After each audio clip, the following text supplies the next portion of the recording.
근간에 신문에 그런 기사 보셨는지 모르겠어요. 압구정 퀴즈 판거맘으로 뜨다 하는 그런 제목의 기사 혹시 읽어보셨어요? 어렸을 때 압구정을 중심으로 한 강남권에서 성장한 여성들이 판교의 어머니가 되어서 판교의 소비 트렌드를 이끌고 있다라고 하는 기사입니다. 이곳에 사는 사람들, 저는 뭐 다 아닐 거라고 생각해요. 제가 우리 교회에 그런 압구정 퀴즈 출신의 판교맘이 몇 명이나 있을까 이렇게 좀 헤아려 봤는데 전혀 없는 건 아니고 몇 분 계시기는 계시는데 다는 아니지만 열거하기는 뭐 이 삼평동부터 시작해서 백현동, 판교동, 하산운동, 운중동까지 다 연결해서 여기에 사는 사람들 중에 이제 그런 엄마들이 꽤 섞여 있고 그 사람들이 이 지역의 소비 트렌드를 이제 주도하다 보니까 여기에 자리를 잡는 업체들은 그 어머니들의 소비 트렌드를 이제 잘 읽으면 성공한다는 거예요. 그래서 그 대표적인 예로 이제 여기에 생겨난 뭐 쇼핑 거리나 아니면 백화점 같은 것들이 이제 그런 어머니들의 취향들을 이렇게 잘 파악해가지고 거기에 맞는 브랜드를 입점시키고 매장을 형성하면서 뭐 하루에 많을 때는 진짜 20만 명 가까이 사람들이 드나들 정도의 이제 이 상권을 형성해 가고 있다라고 하는 겁니다. 이제 그러는 가운데 이 어머니들의 특성을 몇 가지로 이야기해요. 어머니들을 마지막에 이제 끝자락에 말하기를 럭셔리맘이라고도 이야기하고 또 인포맘이라고도 이야기하고 앵그리맘이라고 이제 이런 특성으로 정의를 해요. 다 아시리라고는 생각을 하는데 뭐 럭셔리하고 앵그리하다 이제 그런 거 다 아시고 인포맘이라고 하는 건 그야말로 이제 정보에 빠른 거예요. 정보에 빠른 정도는 어느 정도로 빠르냐면 뭐 아이들의 공부를 위해서는 이제 지역의 모든 학원가를 다 깨고 있을 정도로 빠르고 본인의 얼굴을 위하여서는 어느 회사 화장품이 최근에 가장 이제 품질 좋은 화장품으로 개발되었는지 다 알고 있고 그것이 전혀 우리나라와 상관없는 저 유럽 구석에서 만들어졌다고 할지라도 그 정보까지 다 추적을 해가지고 이제 그걸 찾기 위해서 쇼핑을 한다라고 하는 이야기도 있고요. 뭐 그 외에 필요한 정보가 있다라고 하면 이제 어떤 식으로든 다 찾아나가는 이제 엄마들의 특성들을 가지고 이야기를 합니다. 읽어 나가면서 뭐 그런 이제 성향을 가진 사람이 뭐 우리 교회에 있느냐 없느냐가 중요한 것이 아니라 이제 생각을 해보는 거예요. 그런 정보에 빠른 사람들이 정말 그런 정보 내지는 여러 가지 그 자녀들을 가르치는 훈육의 방법, 여기 이제 앵그리맘이라고 표현을 했는데 그런 방식들을 가지고 아이들을 가르쳐 나갈 때에 정말 이 아이를 잘 기르는 것인가라고 하는 이제 질문을 한번 해보게 되는 겁니다. 아이를 정말 잘 기르고 있는가? 뭐 그런 이야기 다 차지하고 그냥 여러분들 스스로에게 한번 질문을 해보세요. 나는 지금 내 자녀를 잘 양육하고 있는가? 또 양육해 왔는가? 물론 이제 나이는 조금 차이가 날 거예요. 이미 양육이 거의 다 끝나서 이 자리에는 출가시킨 분들도 계실 수 있겠지만 이 사실 먼저 좀 전제하고 가자면 자녀가 출가했다고 해서 내 곁을 떠났다라고 해서 부모로서의 책임이 다 끝난 건 절대 아닙니다. 그 출가한 자녀가 이 부모와의 관계 속에서 잘못된 걸 공급받은 상태에서 부모 곁을 떠나갔다라고 하면 그거 그냥 그대로 가지고 가서 그 다음 세대의 자녀들에게 그대로 전달할 가능성이 굉장히 큽니다. 사실은 제가 이 공부 이제 준비하면서 몇 개의 갈등이 있었어요. 이제 처음에는 강의 내용에 대한 이제 갈등이 좀 있었습니다. 왜냐하면 이제 시작은 그래요. 시작은 지난 1학기 때 우리 교회에서 이 MIP라고 해서 기도하는 엄마들 모임을 시작을 하면서 우리 성도님들이 관심을 보이고 모여서 듣고 함께 기도하는 이런 일련의 과정들을 보면서 여기서 그칠 일이 아니라 조금 더 자녀 양육에 대한 말씀을 좀 더 나누어야 되겠다. 기도도 중요하지만 어떤 면에서는 기도보다 더 중요한 게 말씀인데 말씀으로 더 튼튼하게 기초를 다지고 기도하면 좋겠다라고 하는 생각을 하면서 어떻게 말씀을 함께 하면서 이제 기도할 것인가라고 하는 이제 고민도 같이 하고 있었어요. 이제 그러는 과정 중에 몇몇 분들은 그 이제 마더와이즈라고 해서 이제 어머니 양육을 위한 훈련 과정을 이제 요구하시는 분들도 계시긴 했는데 이번 가을에 우리 교회 형편이 아직까지는 이제 그런 과정을 개설하기에는 조금 어려움이 있어서 일단 내년 정도로 지금 이제 예정하고 있고요. 그 이전에라도 일단 부모님들에게 필요한 것들을 조금 더 나누어야 되겠다라고 하는 이제 고민을 하던 차에 때마침 이제 우리 교회에서 아기 학교가 진행이 됐습니다. 꿈쟁이 학교가 진행이 되고 그 학교가 끝날 때에 아기 학교에 참여했던 10명의 아이들의 부모님들에게 교회에서 선물을 하나씩 했어요. 그 선물이 이제 이 책입니다. 그 이기복 교수의 성경적 부모 교실이라고 하는 책인데 제가 이제 이분을 익히는 알고 있었어요. 온누리 교회 두란노 서원에서 이 자녀 양육 그 강사로 굉장히 유명하신 분이어서 이제 특강을 하는 일도 있었고 우리 교회 집사님들 중에는 그 강의를 들으러 다녀오신 분이 있었던 것도 제가 알고 있고요.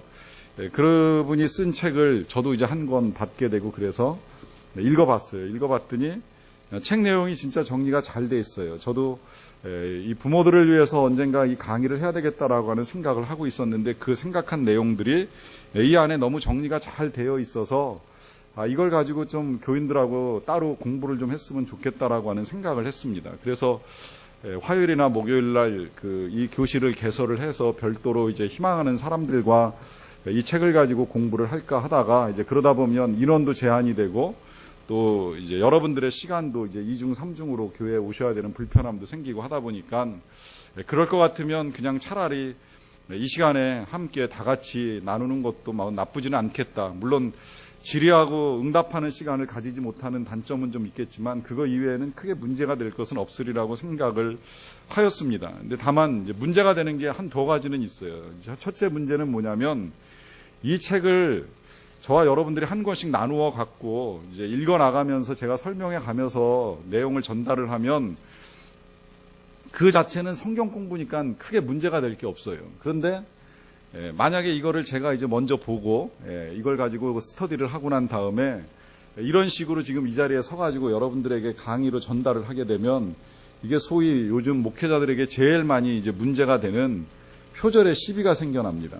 제가 이제 이걸 재구성해가지고 제 방식대로 교재를 새로 이렇게 만들어서 여러분들이 이해하기 쉽게 전달하고 또 제가 여기에 이제 더하고 빼서 뺄 건 빼고 더할 건 더해가지고 전달을 하기는 하는데 그래도 누가 뭐 여러분들 중에나 우리 교회에서 또 아니라 이 내용이 그대로 인터넷에도 올라가는데 올라가서 표절 시비를 하면 솔직히 표절이라는 사실을 제가 부정을 할 수는 없다는 거예요. 이제 그럼에도 불구하고 제가 지금 이 시간에 이러한 내용으로 진행된다는 걸 여러분들한테 솔직히 말씀을 다 드리니까 이제 그 점을 이해해 주실 것을 미리 양해를 구하고요. 그 다음에 이제 또 하나 문제가 되었던 건 이제 대상입니다. 사실 자녀 양육이라고 하는 건 뭐 아시겠지만 어릴수록 좋기는 해요. 빨리 시작할수록 좋아요. 제가 이걸 해야 되겠다라고 생각을 하면서 늘 답답하게 생각했던 것이 바로 그 부분이에요. 나는 어떻게 부모가 되었나. 저는 솔직히 말씀드리면 부끄럽게도 제가 부모가 될 때 아무런 준비가 안 돼 있었어요. 우리가 세상에서 뭘 하고자 하면 공부를 합니다. 여러분들 운전을 그냥 하시는 분이 없을 거예요. 저같이 야매로 운전면허를 딴 사람이라고 할지라도 저의 형이 저를 데리고 트럭에 타고서 운전을 가르쳐줘서 한참을 배웠어요. 학원은 아니었지만 어쨌든 가르쳐주는 사람이 있었고 연습을 하고 난 다음에 그러고 나서 면허시험장에 가서 자격을 취득하고 그러고 나서 운전이 시작이 됐습니다. 그리고 그 운전을 지금 이제 하고 있는 거잖아요. 배우고 시작이 되는 거예요. 물론 뭐 어떤 특정한 과정은 아닐지라도 누군가를 통해서 이제 배우는 시간들이 있습니다. 뭐 요리를 배운다라고 하더라도 부모님을 통해서 배우던 학원을 다니던 누군가를 통해서는 배우는 과정이 있었으니까 이제 그걸 배워서 조금씩 음식을 만드는 일을 하잖아요. 뭐 뜨개질 같은 것만 하더라도 그래요. 배우지 않고 실 갖다 주고 바늘 갖다 줬는데 무조건 시작되는 건 아니죠. 배워야지만 이제 이게 본격적으로 진행이 되고 그러면서 실력을 키우고 그 실력을 발휘하면서 이제 평생 그 실력을 키워나갑니다. 근데 이 부모가 되는 과정에 있어서 저 같은 경우에는 부모가 되기 위하여 준비한 게 하나도 없더라고요. 어느 날 보니까 제가 아버지가 되어 있었고 아이를 키우고 있었어요. 그리고 그냥 그렇게 키워가면 된다고 생각을 했었습니다. 그런데 뒤늦게 이제 신학 공부하고 목회하는 과정 중에 보니까 이게 아니라고 하는 생각이 든 거예요. 내가 제대로 된 아버지가 아니구나. 내가 내 아이를 키우고는 있는데 제대로 키워가고 있는 것이 아니구나라고 하는 생각이 점점 분명해진 겁니다. 이제 그러면서 부모가 어떻게 자녀를 키워야 되는지 책을 읽기도 하고 강의가 있으면 듣기도 하고 배우기도 하면서 이제 그러면서 조금씩 아이들과 함께하는 방법들을 바꿔나가기 시작을 한 거예요. 자, 그러면 그렇게 바꿔서 만들어진 저는 이제 완전한 부모가 되었을까요? 지금 제 자녀들을 제가 잘 양육하고 관리하고 다스리는 부모가 되었을까요? 또 그렇지도 않다는 거예요. 여전히 전 부족한 부모입니다. 솔직히 인정하고 시작을 하겠습니다. 전 완전한 부모가 절대 아닙니다. 왜냐하면 완전할 수가 없다라고 하는 사실을 인정합니다. 다만 좀 시간이 걸리더라도 또 앞으로 많은 시간이 필요하다 할지라도 제가 그냥 우리 자녀들 앞에 자신 있게 또 여러분들 앞에 말씀드릴 수 있는 건 완전하진 않지만 노력해 가겠다는 거예요. 그 노력의 일환으로 이런 강의도 함께 하면서 저도 배우고 여러분들과도 나누는 시간을 가지게 되는데, 제가 이런 말씀을 드리는 이유는 이 자리에 지금 이제 자녀들의 구성이 되게 다양합니다. 물론 이제 감사하게 우리 교회는 아직까지도 지금 이제 그 어린 자녀들, 뭐 유아 유치부 자녀도 많고 초등학생 자녀들도 많아서 이제 훨씬 저보다는 기회가 많다고 생각을 하는데, 그렇다고 해서 뭐 그런 분들만 계시는 것이 아니라 여기 정말 이제 자녀가 결혼 정년기에 들어갔고 아니면 결혼 한 자녀도 이제 있으신 분들도 계신 것으로 알고 있는데, 그러다 보니까 어떤 면에서는 이 시간이 다 수용되지 않을 수 있는가라고 하는 이제 고민이 있었던 거예요. 근데 제가 그 고민을 털어낸 이유가 또 몇 가지 있어요. 이것이 그냥 단순히 우리가 자녀 양육을 위한 기술만 배우고 끝나는 것이 아니라 하나님의 말씀과 함께 배우기 때문에, 제목 그대로 성경적 부모의 삶이기 때문에 성경적으로 가정을 어떻게 만들어 가야 되는지 새롭게 이해할 수 있는 시간이 되리라고 생각을 합니다. 그리고 앞서 말씀드렸듯이 자녀 떠나보냈다고 다 끝나는 거 절대 아니에요. 떠나보내긴 떠나보냈는데 떠나보낼 때까지 부모로서 제대로 된 역할을 하지 않고 그냥 떠나보내면 떠나간 자녀는 떠나갈 때 부모로부터 받은 장점도 물려받지만 상처를 받은 그대로 그냥 가서 부모가 됩니다. 그리고 그래서 부모가 되면 자신도 모르는 사이에 자기 부모로부터 받았던 좋은 영향, 나쁜 영향이 그대로 또 그 다음 세대, 3세대로 그냥 흘러내려가는 경향이 그대로 나타나는 거예요. 그럼 이거 어떻게 해야 되느냐? 늦었다고 생각하지 마시고 이제라도 해결할 문제들은 해결해야 된다는 거예요. 말하자면 자녀와의 관계 속에서 비틀어졌고 상처났고 어긋난 부분들이 있으면, 그리고 그걸 알게 되었다면 이제라도 용서를 구하고 치유하고 회복하는 일들이 필요하다라고 하는 겁니다. 한 가지 뭐 개인적으로 그런 것들 말씀드리자라고 하면, 저는 이제 성장하는 과정 중에 제가 그냥 나름 생각하기를 아버지에게 상처를 많이 받았다고 생각을 했어요. 돌아가신 저희 아버님께로부터 상처를 많이 받았다는 생각을 은연중에 가지고 있었어요. 그리고 뭐 어머니와의 관계는 뭐 크게 불편함이 없다고 생각을 했는데, 막상 이제 훈련을 받으면서 내적 치유 과정을 진행을 해나가다가 그때 알게 된 거예요. 아버지로부터 받은 것보다 엄마한테로 받은 것이 더 크다는 걸 뒤늦게 깨달은 거예요. 이 부모님들 사이에 불화가 있었는데, 불화가 여러 차례 있었습니다. 있을 땐 진짜 피 터지는 불화도 있었는데, 제가 피가 터지는 것도 어린 나이에 이제 보는 일이 있었어요. 그 피 터지는 과정 중에 아무래도 폭력을 행사하시는 쪽이 이제 아버지 쪽이에요. 이건 저희 아버님의 거듭나시기 전의 일이니까 그렇게 일생을 사셨다고는 생각지 마시고요. 거듭나기 전에 이제 그런 일들이 있었는데, 그런 일이 진행되고 나면 자녀들은 상처를 받잖아요. 삼형제가 다 상처를 받습니다. 그러다 보니까 이제 아버지에 대한 미움이 커져요. 그런데 그 한편으로는 또 아들이다 보니까 이 아들들은 아버지가 힘들어도 이 남자의 동질성, 이 딸들이 어머니하고의 동질성을 가지고 살아가는 것처럼 이 남자로서의 동질성을 가지고 있다 보니까 아버지를 이해하는 부분이 없지 않아 있어요.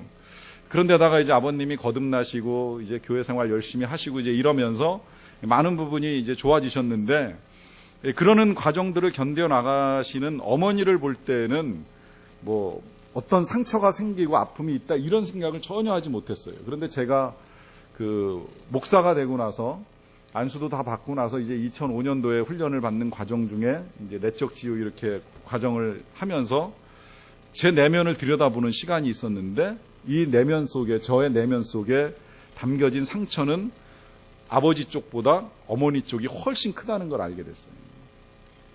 어떤 영향을 받았냐면, 그런 어려운 일이 있을 때마다 저희 어머니께서 살기 싫다, 못 살겠다. 내가 죽어버려야 되겠다. 이런 말씀을 굉장히 많이 하셨어요. 어렸을 때부터. 진짜 많이 크고 컸다는 거는 제가 기억이 나요. 한 번씩 불화가 있으면 항상 저 붙잡고 하시는 말씀이 난 더 이상 못 살겠다. 난 죽어버려야 되겠다. 근데 이게 듣고 들으면서 제 내면에 상처가 되었다는 사실을 전혀 모르고 있었던 거예요. 전혀 알지 못했어요. 근데 이것이 이제 우리가 나중에 오늘도 조금 나오긴 하겠습니다만은 이게 이제 저를 만드는 겁니다. 여러분, 부모가 자녀를 만드는 건데 부모가 성장하는 자녀에게 하는 모든 말들이 자녀를 만듭니다.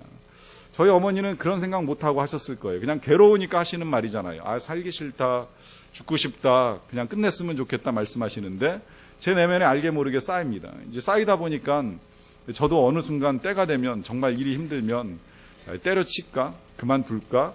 그만 살까? 이런 생각들을 계속 하게 되는 거예요. 이게 어머니로부터 받은 거거든요. 몰랐었어요. 몰랐는데 이제 그 시기에 아까 말씀드렸던 한 10년 전쯤에 이제 조금씩 알게 된 거예요. 알게 되니까 치유해야 되잖아요. 근데 이게 치유가 안 돼요. 이게 치유가 되려면 상처를 치유하는 가장 좋은 방법은 나한테 괴로움을 가져다 준 사람이 용서를 구해야 됩니다. 그럼 100%예요. 그럼 100% 치유가 돼요. 내가 미안하다. 내가 잘못했다. 그 사람이 나한테 그렇게 이야기해주면 제일 치유하기가 좋아요. 그래서 왜 운전하다가도 이렇게 화가 나면 그 화나게 한 누군가가 미안하다고 손 한 번만 들어줘도 그냥 마음이 누그러지잖아요. 상대방이 용서를 구하니까 마음이 누그러지는 거예요. 근데 저 같은 경우에 이제 이 상처를 치유하려고 하면 어머니께서 저한테 미안하다라고 하셔야 되는데 제가 나이 40이 넘어가지고 목사가 돼서 어머니한테 그때 일을 말씀드리면서 어머니 지금이라도 저한테 사과를 하셔야지만 제 상처가 치유될 것 같습니다. 이럴 수는 없잖아요. 이제 이럴 수 없으니까 이제 다른 방법을 통해 가지고 이제 내적 치유를 하고 이제 어머니를 용서하고 더 이상의 그 상처를 가지고 제가 아파하거나 힘들어하는 일은 없어요. 그런데 이 사실을 제가 지금 부끄럽지만 여러분들에게 다 솔직하게 말씀드리는 이유는 그럴 만큼 장성한 자녀라고 하더라도 치유되지 않는 상태에서 성장했거나 아니면 성장해서 내 곁을 떠나갔다라고 할지라도 그가 가지고 있는 아픔은 그대로 남아있을 수 있다는 거예요. 그리고 그 남아있는 것이 그냥 남아있는 것에서만 끝나는 것이 아니라 그 사람의 그 다음 자녀에게 그대로 전달되는 일이 일어납니다. 이게 정말 또 무서운 거예요. 어렸을 때에 그 경험한 부모님의 상은 자녀들이 알게 모르게 그대로 배워나가게 되어 있습니다. 그리고 똑같은 부모의 상을 그리게 됩니다. 더군다나 이 부모로부터 좋지 않은 인상을 받았다고 할지라도 바꾸는 것이 아니라 바꾸지 못하고 그대로 대물림되는 경우들도 있을 수가 있어요. 그러다 보면 그게 이제 그대로 그 다음 세대로 전달이 되면서 그 다음 세대의 아이도 똑같은 걸 배워나가게 되는 거죠. 이게 참 불행한 일입니다. 제가 조금 길어졌는데 이 시대의 어머니들이 정보를 찾기 위해서 그렇게 저렇게 애를 쓴다라고 하면 진짜 우리의 삶에 있어서 우리의 자녀들에게 있어서 꼭 필요한 정보는 무엇인가라고 하는 걸 생각을 해보는 겁니다. 물론 세상에 정보가 필요한 걸 부정을 할 수는 없어요. 많은 정보가 지금 필요한 시대에 살아갑니다. 그리고 정보는 힘인 것도 저는 부정할 마음은 없어요. 왜? 그래서 흔히 하는 말로 아이를 잘 키워서 명문대학 입학시키려고 하면 필요한 거 몇 가지 있잖아요. 할아버지가 재력도 있어야 되고 엄마의 정보력도 있어야 되고 본인의 체력도 있어야 되고 연변 아줌마의 사랑도 있어야 되고 아버지의 무관심도 있어야 된다라고 하는 이 5가지가 연합되어서 이제 아이가 명문대를 갈 수 있다라고 하는 이제 답이 도출이 되는데 사실 거기에 엄마의 정보력 부정할 수는 없지만 그러나 그렇게 해서 명문대학 가면 인생이 열리고 그 인생은 평생 행복하고 훌륭한 인생이 될까요? 그건 아니라는 거예요. 요새 세상이 바뀝니다. 최근에 세상의 트렌드를 바꾸는 책 주일에도 한번 다시 소개하고 싶은 마음이 있는데 지금까지 없던 세상이라고 하는 제목의 책이 나왔어요. 우리 자녀들의 세상이 또 바뀐다는 거예요. 지난 100년 동안에는 쉽게 말하면 고용이라고 하는 것이 사람들의 삶을 안정시켜줬습니다. 고용이라고 하는 형태를 통하여서 일정한 소득을 만들게 되고 그 소득 가운데에 사람들이 살아가는 데 큰 지장이 없는 세상이 열렸었어요. 그런데 고용이 깨져가고 있습니다. 우리나라 지금 청년들이 고용이 안 되니까 굉장히 힘들어 하잖아요. 실업이 자꾸 늘어나죠. 고용이 깨져갑니다. 자기가 자기를 고용해서 1인 기업도 엄청나게 늘어가고 있고요. 이런 세상이 열리면서 그냥 공부만 많이 했다라고 해서 인생이 다 풀리는 건 절대 아니라는 거예요. 아이들이 공부한 걸 가지고 써먹는 시간이 점점 줄고 있어요. 옛날엔 대학 나오고 고등학교 나오면 직장만 취직하면 60년까지 60살까지 사는데 지장이 없었어요. 그런데 지금 아시죠? IT 업계는 40살만 넘으면 그 다음에는 갈 길이 열리지 않아가지고 굉장히 고생합니다. 점점 시간이 줄어가고 있는 거예요. 단축되고 있어요. 세상이 그렇게 바뀌어가고 있는데 정보가 필요하다라고 하는 사실을 제가 부정하지는 않는다는 겁니다. 그런데 그렇다고 하면 정말 우리의 삶에 있어서 필요한 정보는 무엇이냐? 우리의 삶에 있어서 가장 필요한 지식은 무엇이냐라고 했을 때 여러분, 세상이 변해도 변하지 않는 것들이 늘 남아있잖아요. 그것이 바로 진리이고 그것이 바로 하나님의 말씀이고 그것이 바로 하나님의 뜻이라고 하는 것입니다. 세상이 계속 바뀌어 나가지만 여전히 변하지 아니하는 것은 이 변하는 세상 속에서 예수 그리스도를 통한 구원은 변하지 않는다는 거예요. 하나님이 구원의 방식을 바꾸시는 일은 절대 없습니다. 어떠한 상황에서도 오직 십자가를 통한, 그리스도를 통한 구원은 변하지가 않습니다. 이제 그러다 보니까 우리의 자녀들에게 공부를 잘 가르치는 것도 필요하고 많은 정보를 제공해 주는 것도 유익한 일이 되겠지만, 진짜 우리의 자녀들에게 있어서 필요한 건 주님을 가르치는 것이고 십자가의 은혜를 알도록 도와주는 것이고 하나님을 믿고 하나님 안에서 살아갈 수 있도록 이끌어주는 것이 가장 중요하다라고 하는 거예요. 왜? 그것이 하나님께서 우리를 지으신 목적이고 그 인생이 훌륭한 인생이고 그 인생이 진짜 행복한 인생이 되기 때문입니다.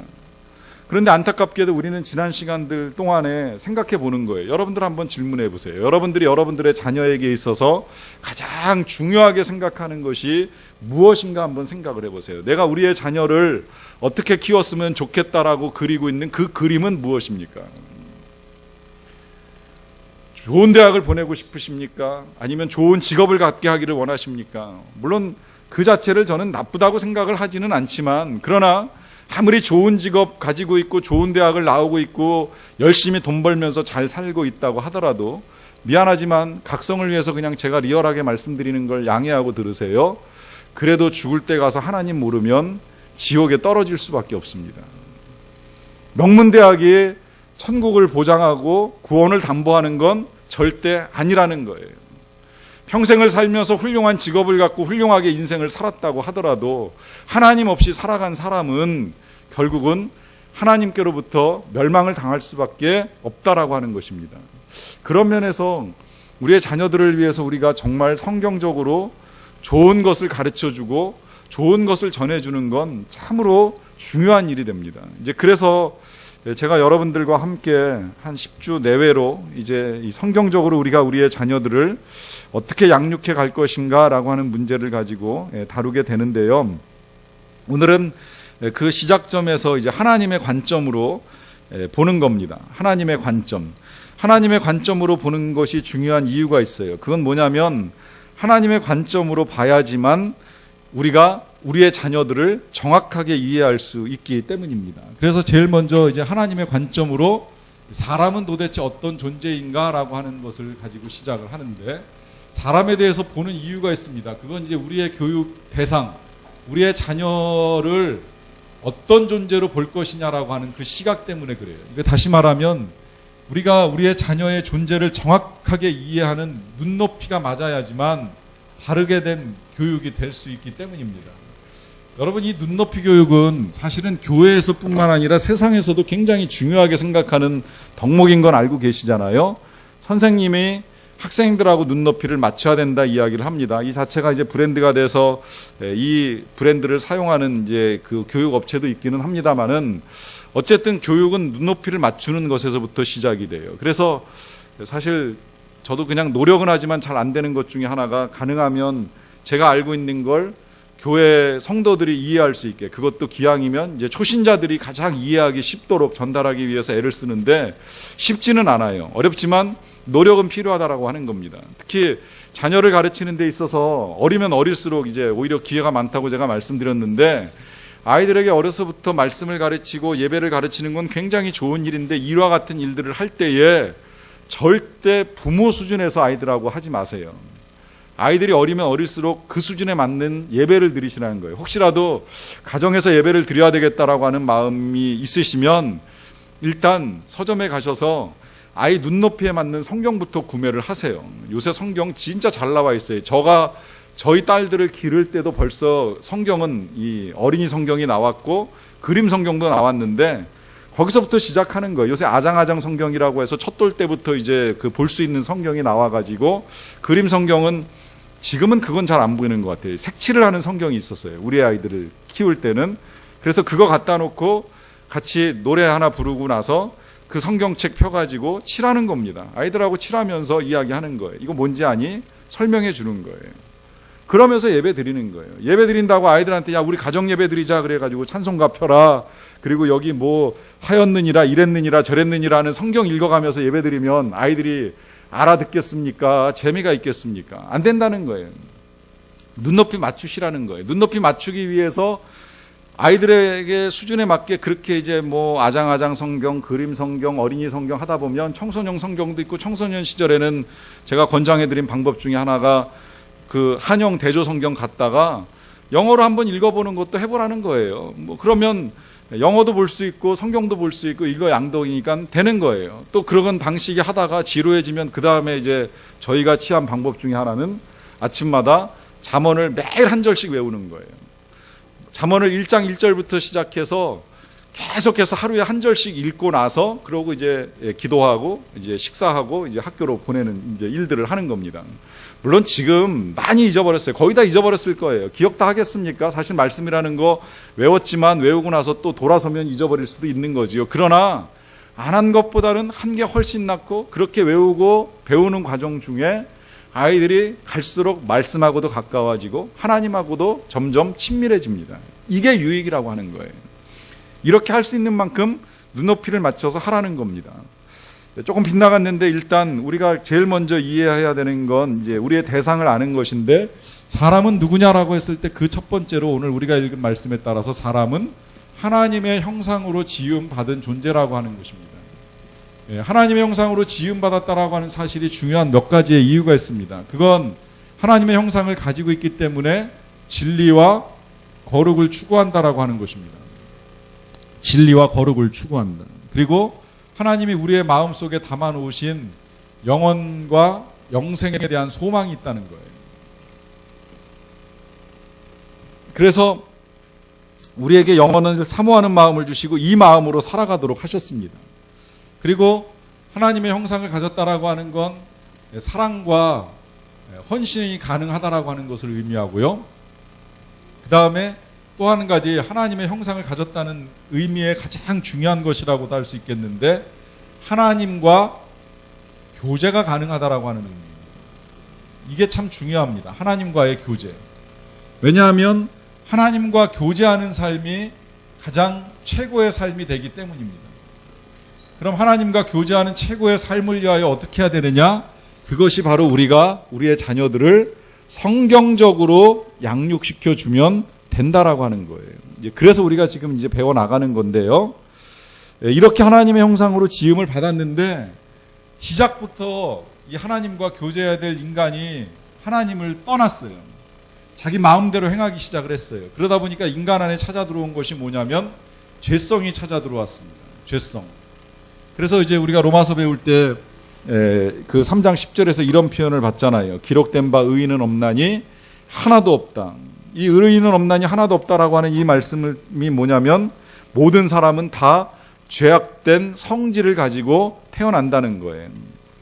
철학에 있어서는 인간의 선을 가지고 태어났냐 악을 가지고 태어났냐에 따라 성선설과 성악설을 주장하는데 정리를 위해서 말씀드리자면 기독교는 성선설을 따르지 않습니다. 성악설을 따릅니다. 이유는 인간이 죄성을 가지고 태어난다라고 하는 사실 때문입니다. 부정하고 싶지만 부정할 수 없는 것이 자녀들 양육하다 보면요. 가르쳐주지도 않았는데 말을 하기 시작하면 욕을 배웁니다. 그리고 생각하기 시작하면 거짓말을 합니다. 그리고 갖는 걸 이해하기 시작하면 그 다음에 욕심을 내요. 더 가지고 싶어요. 그래서 아이들이 절대 음식 먹을 때 한 손으로만 쥐고 먹는 것이 아니라 한 손으로 쥐고 또 한 손으로 음식을 먹는 게 본성적으로 나와요. 이게 죄성에서 비롯되는 겁니다. 이제 그러다 보니까 뭐 학교에서 선생님 만날 때나 아니면 경찰서에서 경찰 자녀 때문에 만나게 되는 일이 있을 때 부모님들이 한결같이 하는 말 있죠. 우리 애가 이런 애가 아닌데. 이 말이 절대 옳은 말이 아닐 수도 있다는 겁니다. 원래 그런 애였어요. 그런데 감사하게도 부모를 잘 만나서 그런 죄성들이 드러나지 않고 잘 커왔던 거예요. 그런데 안타깝게도 이제 그 다음에 나오겠지만 세상의 유혹과 악을 만나면서 그 숨겨져 있었던 죄성이 노출이 된 겁니다. 원래 그런 아이였던 거예요. 그런데 이게 잘 다스려졌었는데 안타깝게도 진짜 친구 잘못 만나서 유혹을 받아서 혹은 악에 빠져가지고 그대로 드러나는 거죠. 이게 인간의 본질이라는 거예요. 그러면 이 인간의 이 죄성 어떻게 할 건가? 그야말로 이제 교육이 필요하다라고 하는 겁니다. 가르쳐 줘야 돼요. 부모로부터 제대로 배우면, 제대로 성장하면 이 죄성이 드러나지 않는 삶이 가능하다라고 하는 것입니다. 이제 그래서 이걸 위해서 부모들이 노력하고 훈계하는 일들이 필요할 수밖에 없다라고 하는 거예요. 저는 이제 목회하면서 늘 그 부분이 좀 고민이 많이 됐었어요. 이 성도들에게 이제 은혜를 전하는 것과 율법을 가르치는 것 사이의 균형 문제를 놓고서 굉장히 고민을 많이 했습니다. 사실 우리는 은혜 속에 살아가는 사람들이 은혜의 시대에 살아가고 있습니다. 그리스도의 은혜 속에서 모든 것을 다 이제 얻었고 누리고 살아가는 사람들인데 이 은혜만을 강조하다 보면 사람들이 자꾸 이 무윤리 내지는 비도덕으로 이제 흘러가는 경향들이 있어요. 이제 이게 오늘날의 교회의 문제라고 제가 가끔 말씀드립니다만 그러다 보면 율법을 가르쳐야 되는데 율법을 가르치다 보면 이제 성도들의 삶이 경직됩니다. 그리고 교회가 딱딱해지고 율법에 의하여서 점점 재미가 없어져요. 이 사이에서 어떻게 균형을 잡느냐라고 하는 고민이 있는데 전에 목회하던 교회 담임 목사님이 한번 그런 정리를 해주시더라고요. 인간이 악하다는 걸 전제하라. 우리가 은혜 속에 살아가는 것은 맞지만 율법을 배제하게 되면 사람들은 게을러지고 악해질 수밖에 없다.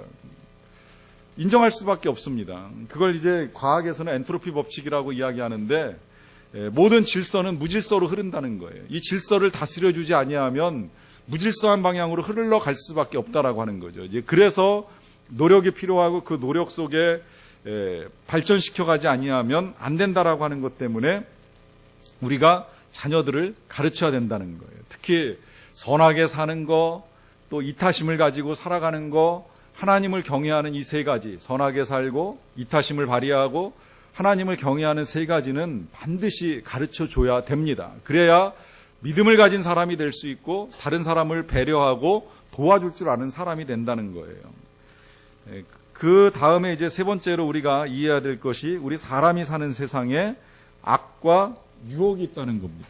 악과 유혹이 있다. 거기 그 말씀 보시게 되면 이런 표현이 있습니다.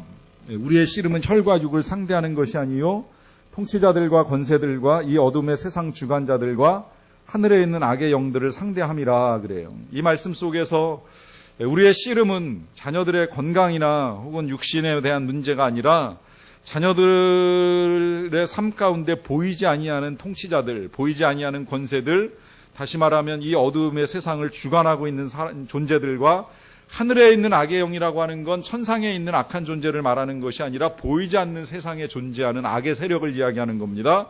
이 세력들을 상대하는 싸움 속에 들어가 있다는 거예요. 특히 여러분 다 아시겠지만 우리들보다도 우리의 자녀 세대는 더 치열한 이 전쟁에 노출이 됩니다. 제가 가끔 그런 이야기 하잖아요.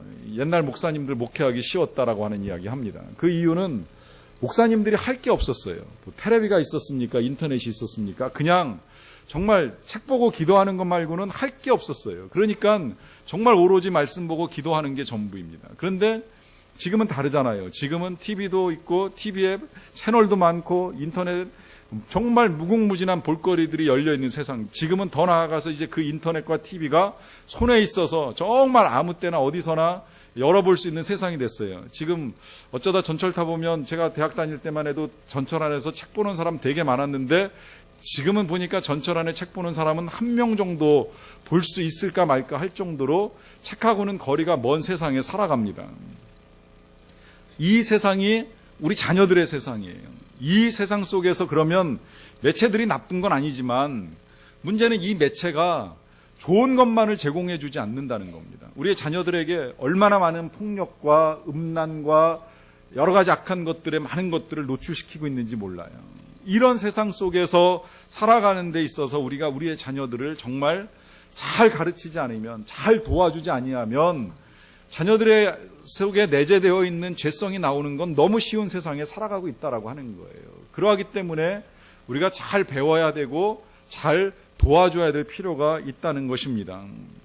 자, 그러면 이제 또 한 가지 개념, 오늘 이제 한 가지 더 정리하는데 이제 부모에 대해서 정리를 좀 하겠습니다. 자, 그러면 이러한 자녀의 양육을 책임지고 있는 부모는 어떤 존재이냐라고 했을 때에, 자, 부모 첫 번째로 부모의 첫 번째 정의는 하나님의 청직이라고 하는 거예요. 청직이. 자, 사람에 대한 정의가 끝나고 이제 두 번째로 부모는 청직이다. 이 청직이라고 하는 개념 아시지요?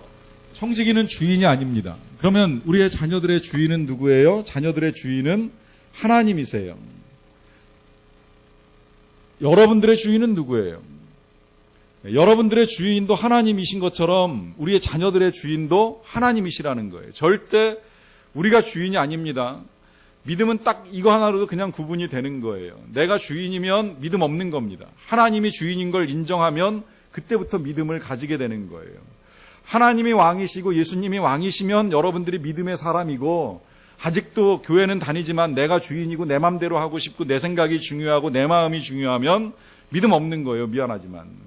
마찬가지로 우리의 자녀들도 주인은 절대 우리가 아닙니다. 부모가 주인이 될 수 없어요. 하나님이 주인이시라는 거예요. 근데 주인처럼 부모님들이 자녀들의 삶을 휘두르려고 하면 그때부터 양육이 이제 어그러지기 시작을 하는 거예요. 잊지 마세요. 우린 청직이에요. 청직이는 일정한 기간 동안만 관리하는 거예요. 잘 관리하는 책임을 맡았어요. 권한도 물론 있어요. 부모이기 때문에 하나님이 권위도 주셨고 그 권위를 가지고 우리가 자녀들을 다스리지만 어쨌든 주어진 기간만큼만 우리가 이 사명을 감당합니다. 그럼 이 감당하는 동안에 제일 잘 감당하는 원리는 무엇일까요? 청지기로서의 사명을 제일 잘 감당하는 방법은 뭐예요? 주인의 마음으로 하면 돼요. 주인의 마음. 그렇잖아요.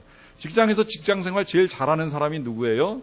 사장 마음으로 일하는 사람이잖아요. 근데 사장 마음이 아니니까 이제 자꾸 이제 일이 힘들어지는 건데, 사장 마음으로 일하면 그 직원은 칭찬과 인정을 받을 수밖에 없어요. 마찬가지로 우리가 하나님의 마음을 알고 그 마음을 가지고 자녀들을 양육하면 100점짜리 청지기로 부모가 되는 거예요. 아시겠죠? 자, 그 다음에 이제 자녀는 부모의 인격과 삶을 통해서 배웁니다. 인격과 삶. 여러분, 이 인격과 삶을 통해서 배운다라고 하는 이 개념은 뒤집어서 그냥 이렇게 이해하시면 제일 쉬워요. 자녀는 부모님의 잔소리를 통해서 배우지 않는다는 겁니다. 절대 잔소리는 자녀의 삶을 바꿀 수가 없습니다. 죄송하지만 저도 그런 줄 알고 수십 년 동안 아이에게 잔소리를 했는데 전혀 바뀐 것이 없습니다. 말로는 절대 사람을 바꿀 수 없다는 거예요. 보여주는 것만 바꿀 수 있다라고 하는 겁니다. 이제 뭘 보여줘야 될 거는 이제 여러분들과 제가 조금 더 생각을 해보긴 하겠습니다만은, 뭐 예를 들면 몇 가지 있어요. 자녀가 부모님께 감사하는 사람으로 키우고 싶다 그러면 여러분들이 늘 감사하시면 돼요. 입에 감사를 달고 사세요. 그냥 하나님께 감사하다. 야, 이것도 감사하고 저것도 감사하다. 계속 그것만 보여주시면 자녀가 감사하는 인생이 됩니다.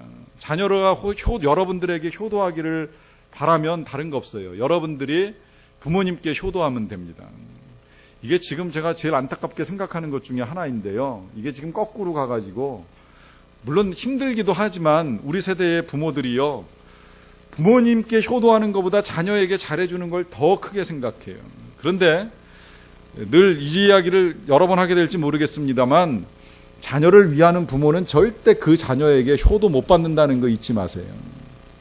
자녀를 위하는 부모는 그 자녀에게 효도 못 받게 되어 있습니다. 그런데 부모를 위하는 사람은 자녀가 부모를 위하는 걸 경험하게 될 것입니다. 왜냐하면 이 자녀는 어렸을 때부터 그걸 보았고 또 그렇게 해야 되는 줄 알아요. 근데 이게 반대로 가면 이 자녀는 어렸을 때뿐만이 아니라 성장해서도 부모가 늘 자기를 위해 왔기 때문에 30이 되고 40이 돼서도 부모는 나를 위한 존재 이상으로 생각을 안 해요. 그러니까 절대 효도할 수가 없는 거예요. 그 아이가 효도하도록 만들기 위해서는 아이보다 부모님에게 관심을 더 기울여야 됩니다. 그래서 부모가 보여주면 아이들이 따라오게 되어 있어요. 그리고 효를 하게 되어 있는 거예요. 그런 면에서 삶을 통해서 보여주는 게 제일 중요하다라고 강조하는 이유가 여기에 있고요. 그 다음에 이제 세 번째로는 부모는 자녀의 자유의지를 존중해야 됩니다. 이 자유의지 하나님이 우리 모두에게 주셨어요. 이 자유의지 기가 막히잖아요. 때때로 하나님이 사람들을 구원하실 것 같으면 그냥 다 구원하시면 되지, 왜 굳이 예수님 십자가에 죽게 하시고 그것을 믿으면 구원하시고 믿지 아니하면 구원하지 아니하시는가, 이런 의문 생기는데 그 이유에 대한 답이, 그 의문에 대한 답이 바로 이겁니다. 자유의지. 우리 인간들에게 하나님이 처음부터 자유를 주기로 결정을 하셨기 때문에 하나님은 절대 사람을 억지로 뭘 하게 만드시는 법이 없어요. 그렇게 하실 수가 없어요. 하나님은 전능하신데 전능하신 하나님이 유일하게 못하시는 일, 이게 어떻게 보면 뭐 앞뒤가 안 맞는다고 하셔도 할 말은 없지만 전능하신 하나님이 유일하게 하지 못하는 것이 사람의 마음을 억지로 움직이는 거예요. 왜? 자유를 주기로 결정하셨기 때문에 그 결정을 못 바꿔요. 그러니까 우리가 우리의 의지로 믿겠다고 결정할 때까지 하나님은 참고 기다리시는 거예요. 돌아올 때까지 기다리시는 거예요. 탕자가 집으로 돌아올 때까지 기다리던 아버지처럼 기다리시는 거예요. 그 아들을 그냥 억지로 붙잡아 놓을 수 있고 때려서 앉혀 놓을 수 있지만 그 자유의지를 존중하기 때문에 그냥 떠나보내고 올 때까지 기다리시는 그런 하나님이세요. 근데 우리가 우리의 자녀에게 있어서도 이 원리가 틀리지 않습니다. 자녀의 자유의지를 존중한다라고 하는 건 자녀와의 관계가 강압이나 억압으로 되는 게 아니라는 걸 의미하는 거예요. 강압이나 억압은 일시적으로는 효과가 있어요. 그러나 시간이 지나면 언젠가는 반드시 폭발합니다. 터져나옵니다. 그리고 그게 터져나오지 않으면 이제 그게 아까 제가 여러분들에게 고백했던 것처럼 성인이 되어서도 억눌려 있다가 어느 한순간 해결하지 아니하면 그냥 그 상처를 가지고 평생을 사는 거예요. 그래서 힘들 때마다 쓸데없는 이야기를 하거나 쓸데없는 행동을 취하게 되는 거죠. 이게 불행이 되는 거예요. 평생 불행이 되는 거예요. 그 다음에 이제 네 번째로 부모는 자녀의 자아상을 그려주는 사람입니다. 자아상은 자존감이라고 생각하셔도 돼요. 자존감은 자존심하고는 조금 다른데 둘 다 중요하기는 해요. 둘 다 똑같이 중요한데 일단 더 중요한 걸 꼽으라고 하면 이 자존감입니다. 자존감이라고 하는 거는 자신에 대한 존중감이라고 그대로 그냥 풀어갈 수가 있는데 이 자존감이 중요한 이유를 먼저 사례를 가지고 말씀을 드릴게요. 자, 어려서부터 부모님들로부터 이제 여러 가지 이야기를 듣게 되는데 예를 들어서 이런 말을 들은 아이들, 야, 넌 참 진짜 귀하다. 너 진짜 사랑스럽다. 사람들이 널 얼마나 좋아할까? 하나님이 널 얼마나 사랑하는지 알아? 이제 이런 이야기를 계속 듣고 만약에 성장을 했다라고 가정을 하면 그 아이는 이제 이게 자존감이 되는 거예요. 그래서 그래, 난 귀한 인생이야. 난 누구를 만나도 사랑받기에 합당하니까 당당해지는 거예요. 또 뭐 사람들 아니면 뭐 하나님이 날 사랑하신다는데 뭐 걱정할 게 있어. 이게 굉장히 높은 자존감을 형성합니다. 반대의 경우가 있어요. 너는 왜 맨날 하는 게 그 모양이냐? 넌 도대체 뭐가 되려고 그러냐? 네가 할 수 있는 게 뭐야 도대체? 넌 누가 널 좋아하겠냐? 이런 이야기를 반복적으로 들으면 그 다음에 어떻게 되겠어요? 나는 아무것도 할 수 없구나. 난 할 수 있는 게 없는 사람이구나. 누가 날 좋아하겠어? 난 정말 살 가치가 없는 인생이야? 점점 자존감이 내려갑니다. 그리고 그러면서 성인이 되는 거예요. 그러다 보니까 이제 이 자존감이 낮아진 상태에서 이제 뭐가 나타나는 거냐면 그 다음에 이제 열등감이 나타나는 거예요. 이 열등감이 그 다음에 이제 뭘로 발전을 하냐면 그 무력감도 되고요. 아니면 수치심으로 발달하고요. 아니면 죄책감이 될 수도 있고 분노와 상처가 될 수도 있습니다. 이제 그러다 보니까 이제 이 열등감 속에 뭔가 자기가 조금 난 것 같은 것이 보이면 쓸데없는 우월감을 보이거나 교만에 빠지고 또 그러다가 또 이게 뭔가 제대로 안 되는 것 같다라고 하는 생각이 들면 또다시 이제 이 열등감 속에서 이제 고통스러워하고 하는 이제 결과를 가져오죠. 뭐 지금 내적 치유 시간이 아니다 보니까 제가 이걸 깊이 다루지는 않겠습니다만은 중요한 건 부모의 말이에요. 다른 누구의 말보다도 부모의 말 한마디가 참 그만큼 중요하다라고 하는 겁니다. 어느 정도로까지 중요하냐면 학교에서 친구들이 못나니, 넌 정말 못나니라고 하는 이야기를 한참 듣고 집에 왔다 할지라도요, 부모가 아니야, 넌 절대 못나니가 아니야, 너같이 잘난 애가 세상에 없어 한마디 하면 다 풀리게 돼 있는 거예요. 다 해결되는 거예요. 부모의 한마디는 그 아이가 친구들로부터 들었던 100마디를 이길 수 있습니다. 또 바꿔 말하면 아무리 친구들이 좋아해도요, 부모 한 사람이 인정해 주지 않으면 아이는 자기가 인정 못 받고 살아간다고 생각을 하는 거예요. 그럴 만큼 부모의 권위는 굉장히 중요하다라고 하는 것입니다.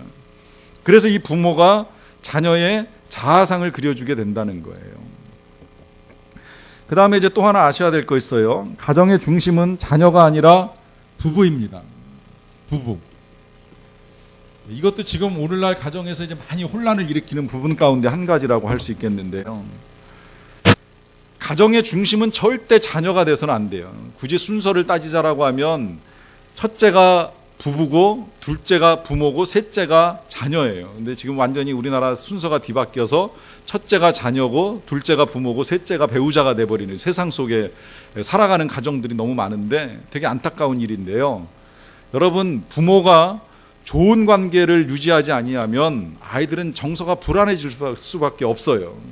그리고 부모가 서로를 존중하지 아니하면서 자녀를 존중하는 것 같지만요, 아이의 정서 자체는 이미 왜곡되기 시작을 하는 거예요. 그런 면에서 아버지가 엄마를 사랑하는 모습을 보여주고 엄마가 아버지를 존중하는 모습을 보여주는 것이 정말 중요합니다. 어쩌면 이 이야기가 계속될지도 모르겠지만 여러분, 일단 오늘은 시간 관계상 그냥 넘어갑니다마는 서로의 사랑과 존중하는 모습 속에서 행복한 가정을 기대할 수 있고 아이의 행복한 성장을 기대할 수 있다는 겁니다. 자, 그리고 이제 마지막 6번째로, 자녀는 언젠가는 부모 곁을 떠나야 하기 때문에 떠나보냄을 준비해야 됩니다. 떠나보냄. 여러분, 이 떠나보낸다라고 하는 거 전 몰랐는데 이제 오늘 오전 강의 끝나고 나니까 이 부분 제일 힘들었다고 말씀하시는 분들이 몇 분 계시더라고요. 근데 이건 제가 드리는 말씀이 아니라 분명히 성경에서 하나님이 하신 말씀입니다. 하나님이 최초에 만든 공동체가 가정인데 이 가정을 만드실 때 하신 명령이 바로 그 명령이잖아요. 부모를 떠나 한 몸을 이룰지니라. 부모를 떠나야 된다는 거예요. 부모를 떠나고 한 몸을 이루라고 말씀하십니다. 근데 이 떠나보냄 속에 몇 가지가 있어요. 사실 이제 지금 현실적으로는 지리적 독립은 좀 어려워졌어요. 이제 과거하고 다르게 뭐 차도 있고 또 뭐 친정 가까이에 살아야지 혜택이 많다, 뭐 이런저런 이제 현실을 부정할 수 없다 보니까 지리적 독립은 주장하기 굉장히 힘들어졌는데, 지리적 독립은 안 되더라도 일정한 나이가 되면 자녀는 경제적으로 떠나가야 되고 더 나아가서 정신적으로도 독립을 하기는 해야 돼요. 제가 주례할 때 자주 강조하는 것 중에 한 가지가 뭐냐면, 고민 생기면 둘이 살면서 가정을 이루고 살면서 고민 생기면 둘이 고민하고 둘이 의논하고 둘이 기도하고 둘이 해결해야지 부모 찾아가지 마라. 친정부모 찾아가고 시부모 찾아가서 해결하려고 하지 말라고 이야기합니다.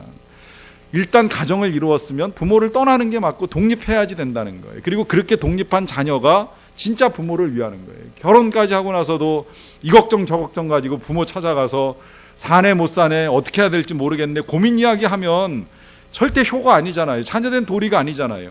다 키워가지고 가정까지 이루어서 내보냈는데 이거 해결 못하고 찾아오면 안 된다는 겁니다. 이제 그런 면에서 물론 부모를 도와드리기 위해서 찾아갈 수 있고 부모에게 효를 하기 위해서 찾아갈 수는 있겠지만 부모에게 근심 안겨드리기 위해서 문제 가지고 가는 건 아니라는 거예요. 부딪히고 해결하는 건 자녀들 안에서 이루어져야 된다는 거죠. 그러기 위해서라도 부모님들은 자녀를 떠나보내야 되는데, 이 떠나보냄의 원리가 중요한 건 또 하나의 이유가 있습니다. 그건 뭐냐면 떠나보내야 되기 때문에 떠나보내기 전에 부모가 해야 될 일이 있어요. 그 해야 될 일이 뭐냐면 바로 잘 가르치는 거예요. 잘 양육해서 떠나보내야 돼요.